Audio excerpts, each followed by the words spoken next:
Well, good afternoon. Welcome to Edgeley Park. I'm with Simon Wilson once again. Simon, thanks for joining us. Since we last spoke, obviously massive changes for you. You are the busiest man on the planet. You've got, I don't know how many jobs you've got now. Chief Executive Officer, obviously, has been the big change.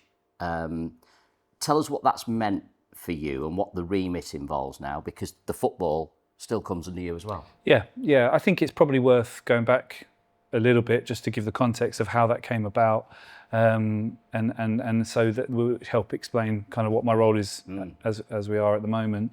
So Johnny Vaughan, who our supporters will know, came in and Johnny and I worked side by side for his tenure here. Johnny's involved in a couple of other of Mark's businesses and two that are at really critical moments at the moment that have got some real great opportunities. The decision from Johnny and from Mark was for Johnny to spend more time in those businesses, which hence was to come out of Stockport County. He still sits on our board, which created an opportunity for the CEO position. At the same time, Tom Marnes stepped down as COO, so it created a little gap in our organisational structure. At the same time, Gavin Bailey, who had worked for Mark for a long period of time and done a stunning job over at City Suites, continues to be involved in that business, but who comes with a huge amount of commercial and operational experience, decided to come across and join us, which is a wonderful appointment. And then really when we looked at the mix of the leadership, what was missing really was that kind of football experience and continuity of service, and knew Mark and knew the team here and so on. And while we were out recruiting externally, because of Gav's experience, we were ended up looking for something quite niche. And actually Mark approached me and said, would it be something that you'd be interested in? It wasn't something I'd considered before, but I've loved the time here. I've been involved in all the discussions from day one about how the club's grown, and I think that I can help plug the gaps and give that continuity over the whole period and moving into the future as we take our next steps. Are there still gaps in terms of sort of the leadership team and your team, the people who report to you? Are there still gaps, or are you happy now with where you're at? We've had a lot of change actually, right across the sort of management team on the off-field side. The football, thankfully, has been quite stable, but the off-field side has had a number of changes, and that in anyone that's worked in any type of business where you have a lot of change, that does take some time to settle down. And the schedule of football is relentless. The games keep coming. I know we're on a slightly different period now, but there's lots going on. I assure you on that. But yes, we've a new finance director. We've had an interim head of marketing. We were having a permanent head of marketing joining us later this summer. Our head of people has been off on maternity, so we've been having cover around that. So had a change on our stadium management. So there has been quite a lot of change, to be honest. So actually, I'm thankful that I'm in and I understand the business. I've got strong links, obviously, to Mark, Johnny, and the staff at Vita that allow us. They offer so much additional support to the football club.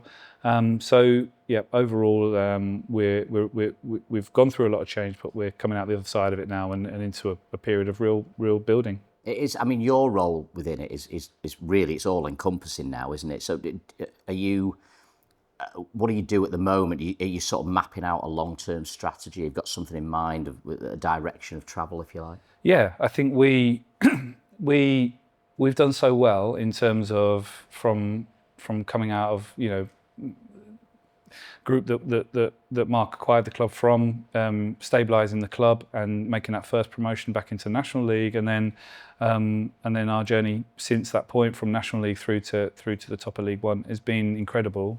But what we notice when you're competing at the top end of League One is that we're competing against teams that play in bigger stadiums, that have more commercial partners, that have more hospitality offering, that have potentially bigger fan bases at this moment in time.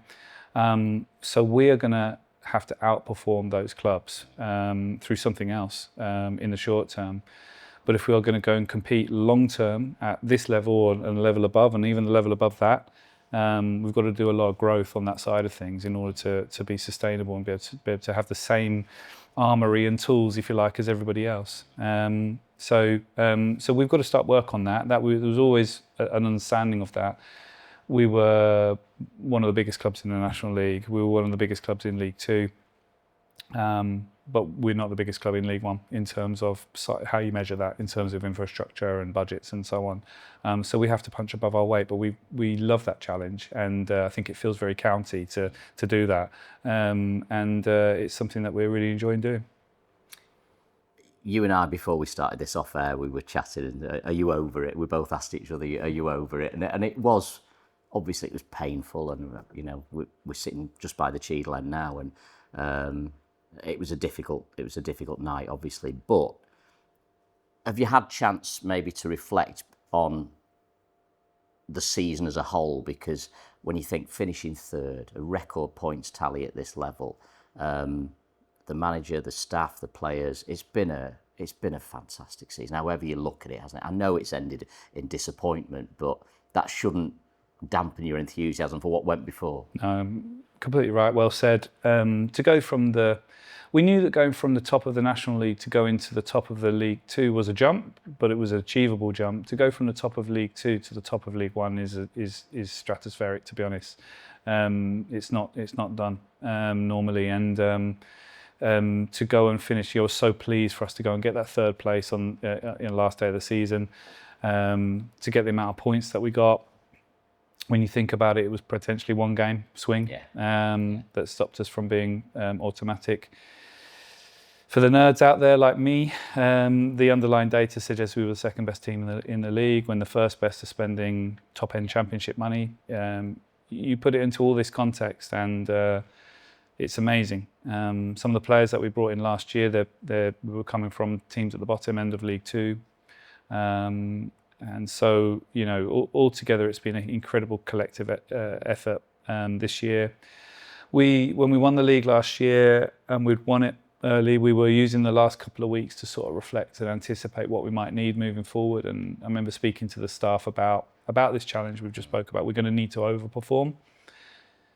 And where are those opportunities for us to do it? What can we do differently that we're going to give us the advantage to go and attack it? We wanted to use this as a building year, as we just wanted to be better. And it was about sort of testing out different ways. We won't get everything right to do it, but nearly everything's gone well. And, it's hard to build on this now, but it gives us a great platform for next season. Certainly does. And just reflecting on the year, then what were the sort of individual highlights for you? Were the things that stood out during the season? Oh, so many. When we go back to those conversations and we ask the staff to think about how we could improve and how we could potentially outperform others, we've got a good culture in terms of like the way that we work. It's anyone that goes there, you can feel it. We're very together, very driven. We wanted to be a bit smarter in terms of the way that we really broke down the way that we train, the way that we play. We had some infrastructure changes in terms of just moving people around in offices. We created like a football planning meeting now. We brought in Andy Mangan, came in full time. Joppe Mullenstein came back. We've expanded the conditioning team, brought in new people on the medical side. So in terms of the day-to-day working of Carrington, it works really, really well now. And I think we made some changes in terms of the way we coached, the way we reviewed training, the way our planning. We were good already, but I think we took another step. I think that's really played out well. I think looking at the team, anyone that's watched us will see how we've evolved over the course of the season. And we started off the season trying to build more and build that into our game. And we probably went too far with it to become we lost a little bit of what we'd been in the past, where with that really dynamic front foot team, we became a little bit more safe. We adapted that. We probably got that back right, but that work of being able to build played out at later moments in the season where we were in big games and we were able to go and perform under pressure and keep the ball and dominate other teams. And that was because of the work that was done earlier in the season that then played out later. The team's gone on a real journey over the course of the season, and every single person there's played their part. Yeah. I mean, you can see the reasons behind the success, and I think, but it's interesting. I was speaking to Dave in the aftermath of the game against Orient. He was saying about football being ruthless and relentless, and obviously, you're here today. You're busy around the place, and I know that your planning very advanced. Is there going to be, I don't know, like an additional pressure this season though? Because almost we kind of went under the radar last year, but this time round, I think people are going to be, there's a weight of expectation almost now on Stockport County. Do you think that's going to be It can a be pressure? yes, but I think we're built for that. Like, I don't think we want it, because I think if you're ambitious, then you want to be talked about. You want to be people that recognise, have respect for, and I think that's all it would be. I mean, I think we would have team talked about in the National League, we'd team talked about in League Two, and we've delivered on that. And what it does is it probably focuses people to make sure that their minimum standard is a really, really high standard, that you can't have down days. You can't, you have to deliver, because everything counts. We're talking about inches now to go from where we've delivered this season to go and get automatic. As I said, it's potentially one game that swung that. Is it, how do we find 5 more points? How do we find 2 more clean sheets? How do we find, you're not talking about a lot over the course of the season, but every day matters in terms of building that. So we need to do everything that we've done this year, but we need to try and find ways to go further. So what happens outside, what people say outside of the club, it kind of doesn't matter. Like, the guys are going to work that way anyway. I think all of us like it, that we're, respected in that way. And I think we want to continue to be talked about well. You've managed to avoid mentioning referees so far, and I guess we'll probably keep it like that. But when you talk about those fine margins, those swings, I mean, that's what we're talking about. Yeah, I think so. I think overall, we try not to talk about luck. We know it exists, but we try not to talk about it because we want the behaviours to be about us controlling our own destiny, doing everything we can do to put the odds in our favour.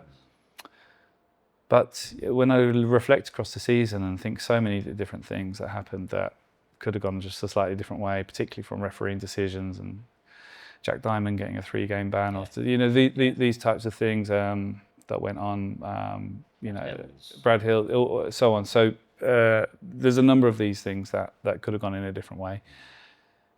In the bigger picture, we hope that they correct themselves over time. But we'll continue to keep the attitude of doing everything we can do to be as successful as we can do. And I think we've got a really honest group that will find those inches, however they need to find them. You're a bit more magnanimous than me, I think. If you're looking at what's happened, so I know it's very early in the summer, but looking at what's happened early days, the list of players released seem very light. For obvious reasons, contractual reasons. But does that suggest to the outside world that actually there's not going to be major change over this summer? I think continuity is important. I know we've done quite a bit in previous windows where we felt there's been good opportunities if we've been stepping up different levels. But staying at the same level and having a team that's so nearly there, it says not a lot is wrong, right? Yeah.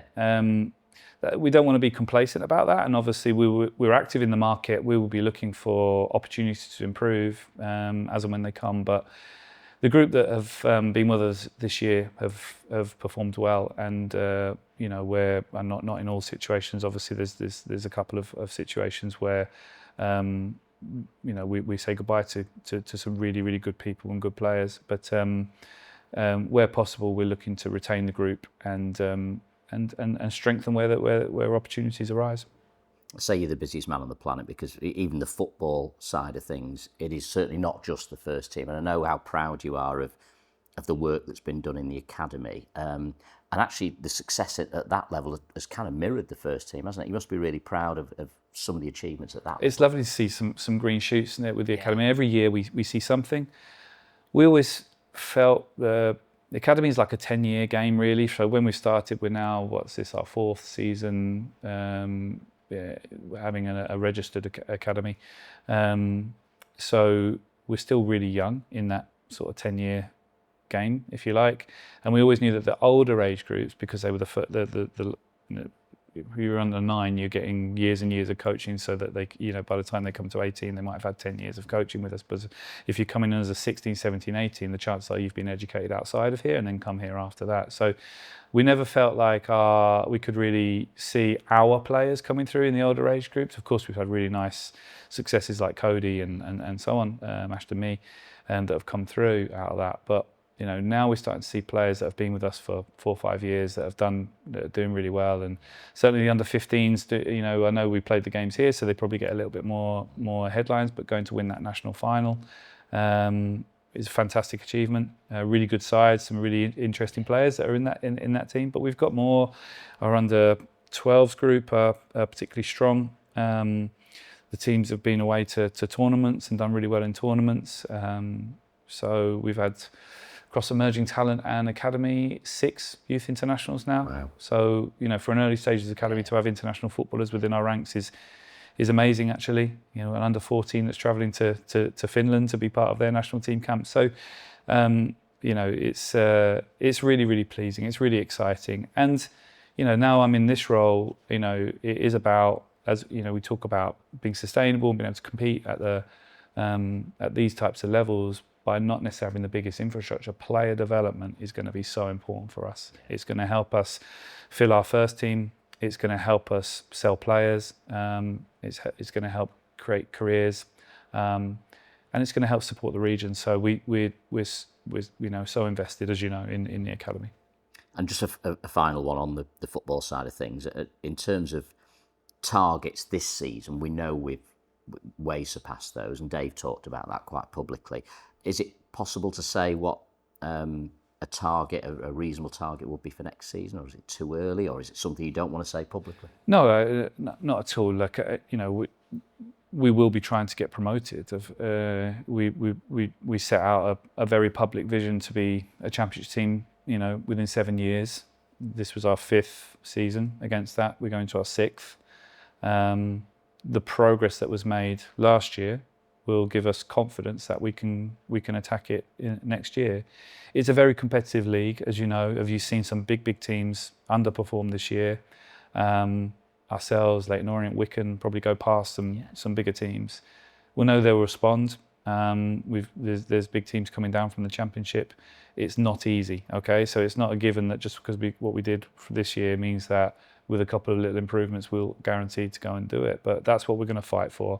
That's what we're going to try and find, and that's going to be the ambition. If we don't do it, it's certainly no disaster. But that's absolutely what we're going to be working towards from day one of pre-season.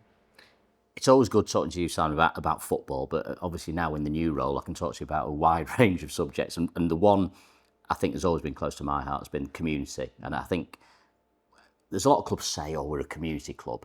I think we are genuinely a community club. And you can go back to the 90s and what Steve Bellis was doing, going out into schools, promoting Stockport County, but also giving back.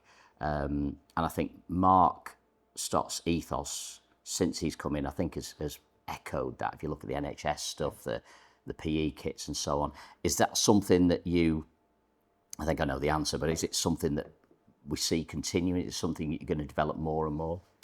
I think if we were to go back to why this football club started, it would be for reasons of serving the community. And I think we have to live that as much today as we ever did when the club was founded. And you have to be there and you have to demonstrate that you actually, as you say, don't talk about it, but you do it. I'm really proud that over the period, in Johnny's period, and Mark, the work that's done to date, we've been really active and we can demonstrate real value. The EFL did a report of it's like social value created, and the social value that we've created in the time is in the millions for this area, according to the report. So we know that we're out there. We know we're delivering real value. Really proud of the campaigns that we've been running in the last year, and we'll continue to do next year. So kits by county.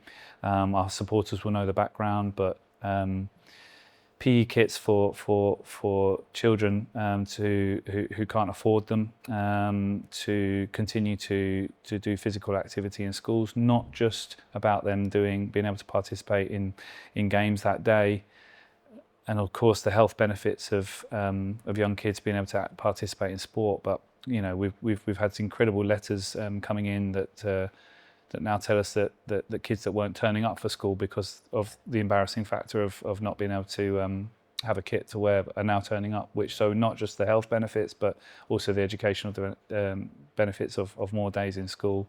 It's a campaign we're really committed to. We'll be doing it again this year. Over 3,200 kits were given out this year. We want to take that much further. So look, we'll be out there again, and we really encourage our supporters to try and contribute where they can.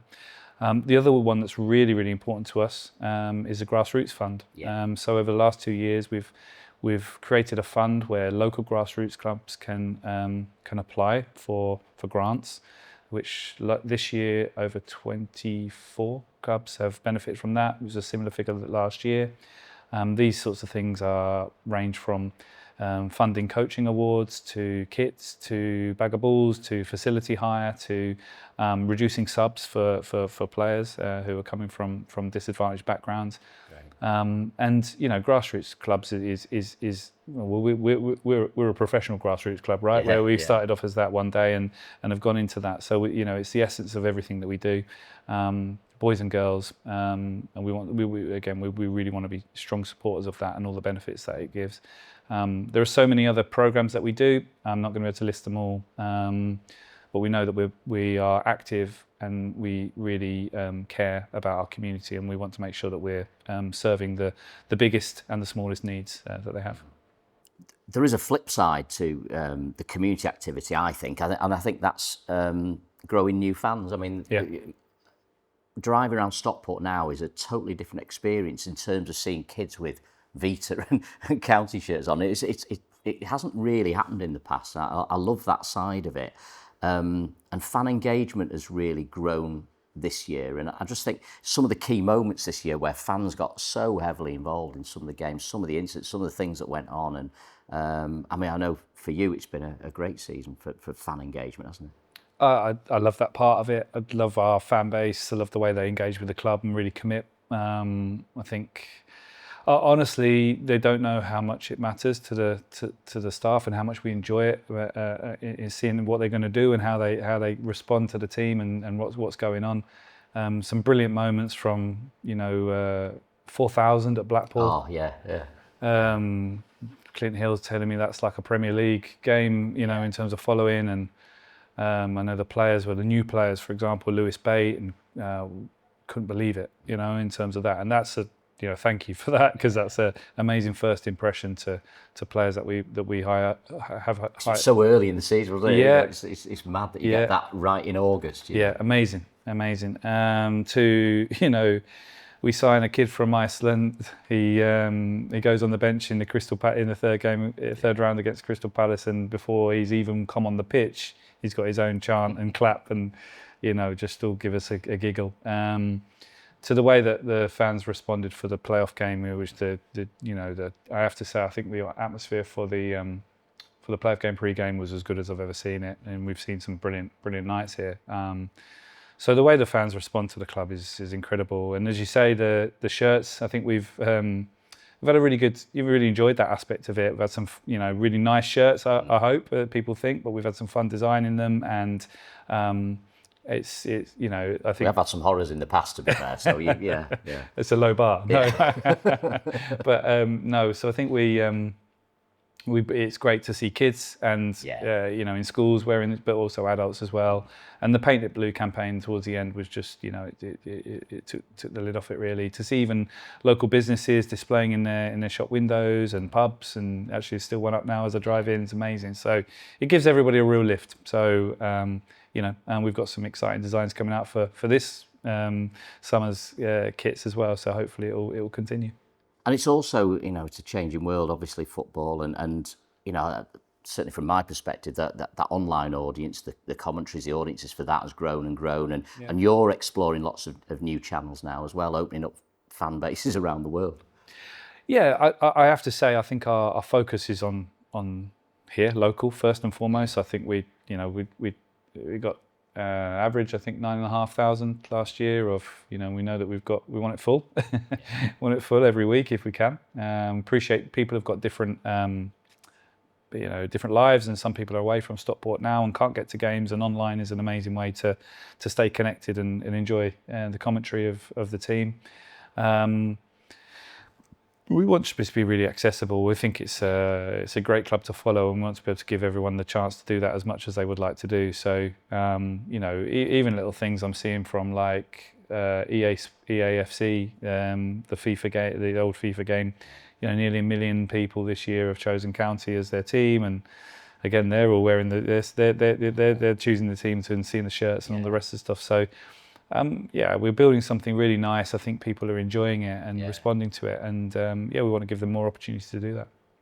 Obviously, a key thing is for building the club, the growth of the club is where we're sitting now. Is this fantastic stadium, and it feels like home. And it's great that Mark and yourself are so committed to staying here, but it's not cheap to stay here, and it needs developing. I think we've smashed our attendance record 3 or 4 times this season alone for an all-seater stadium. So in terms of the plans, we know there are plans in place. I think they're with the council, with the local authority at the moment. But what have you got a timeline in mind? Do we know what's likely to happen?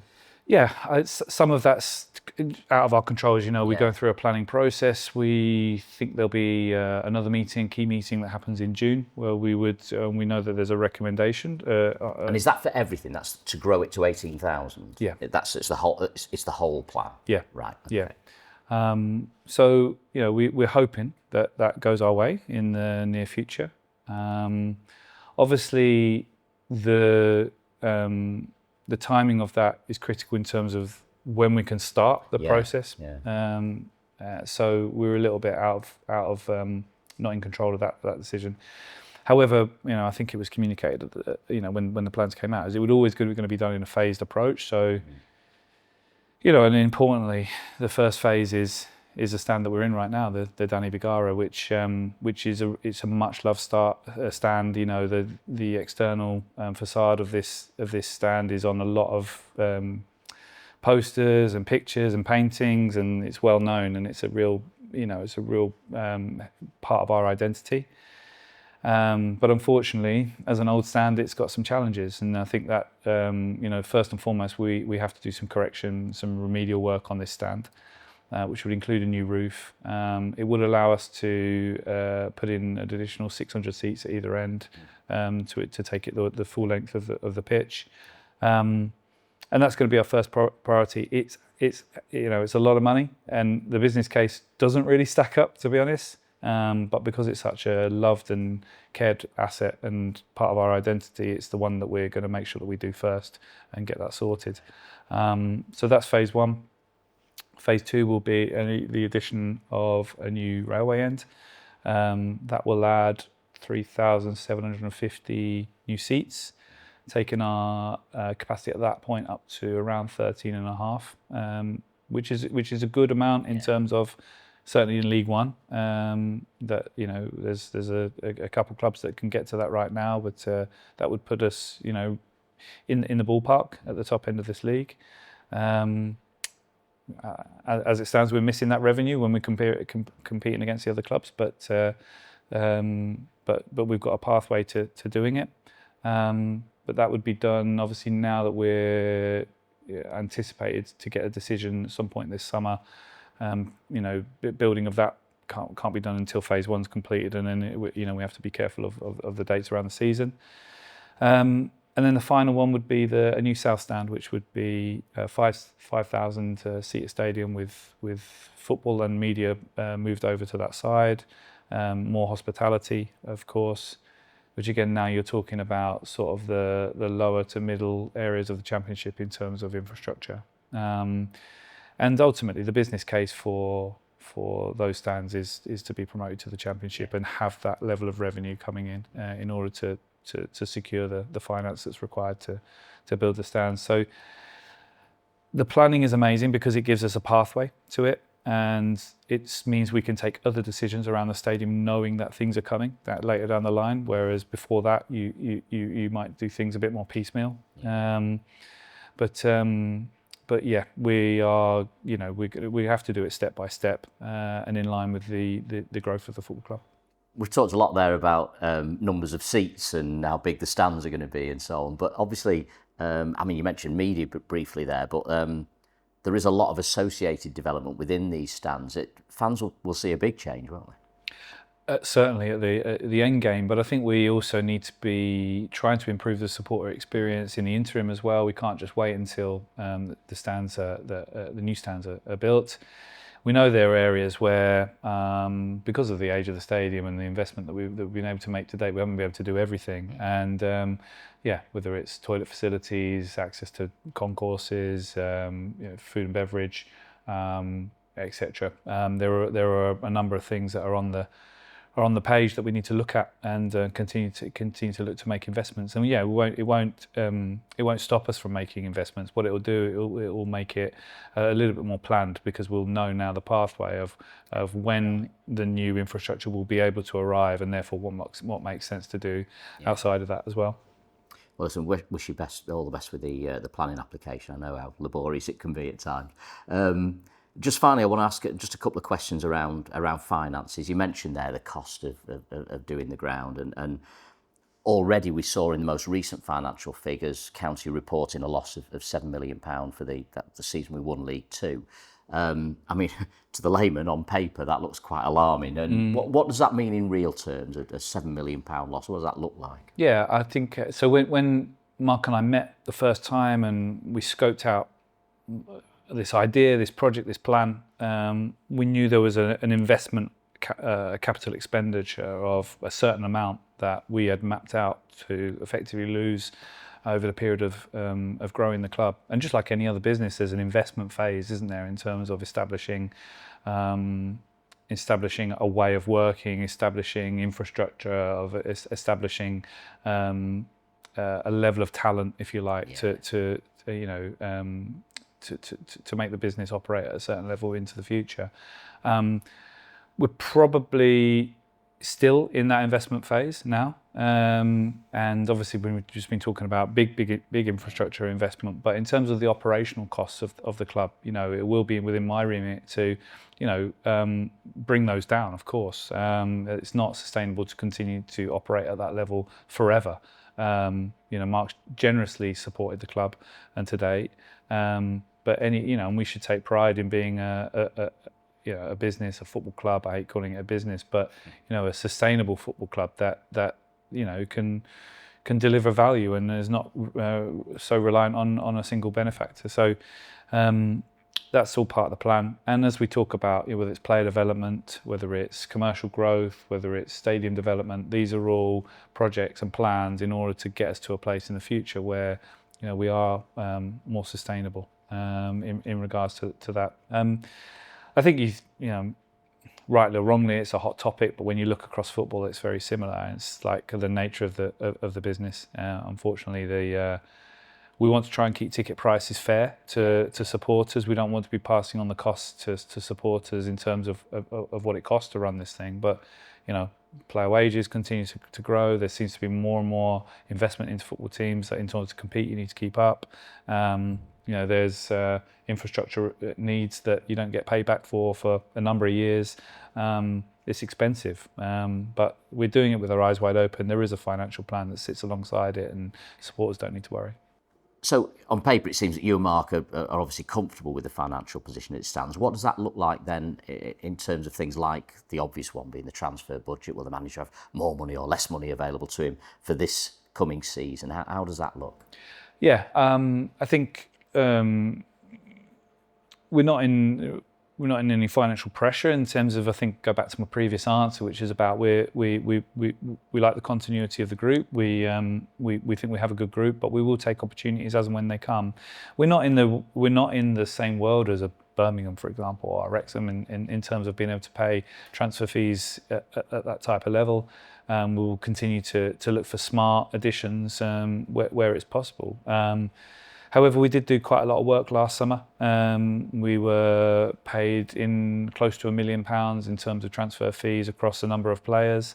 Those players are in good age, still got a good length of contract on their side.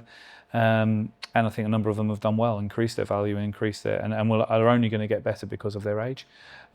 So I think we wanted to take that decision last summer because we felt that, should we not quite get there, and I'm talking about over the 3 years, that we would continue to have assets in the club that would allow us to trade out of and reinvest after that without having to ask for additional money. And I think we do have that possibility. Like I said, we're not under any pressure to sell. That said, is the game. It is the game. There will be interest in our players, and we're expecting to have to bat a few people off this summer. Well, listen, we really appreciate your time today. We know how busy you are with your various hats.